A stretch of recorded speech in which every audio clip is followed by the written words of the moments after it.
ceases to see the different identities due to different material bodies, he attains Brahman conception. Thus he sees that beings are expanded everywhere. So in verse 32, you move beyond this limited framework of the logical brain and this life and just seeing things in the material, but you start to grasp what is eternal, and that the soul is Muffin snoring, is transcendental, eternal. It's beyond the modes of nature. So in spite of the contact of the soul with the material body, the soul cannot be touched. The soul itself does nothing, actually. It just sees, it just watches, just observes. So stuff can happen to the body. It can age, people can do harm to it, you could do harm to yourself, but in terms of the spirit, the soul, it's just pure.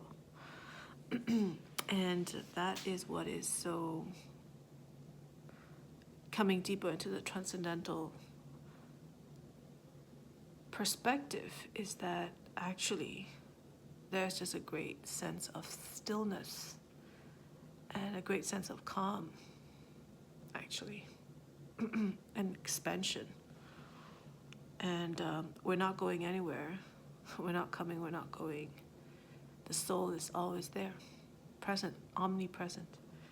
That is just really cool, because there's just so much movement in day-to-day life. There's so much comings and goings. There's so much task, so much responsibility, so much of everything.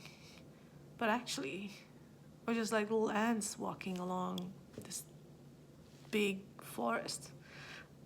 We're nothing. I mean, looking at that, we're infinitesimal speck. So you see the big picture. This is what's so beautiful about spirituality. And so with that, I'm going to go to bed.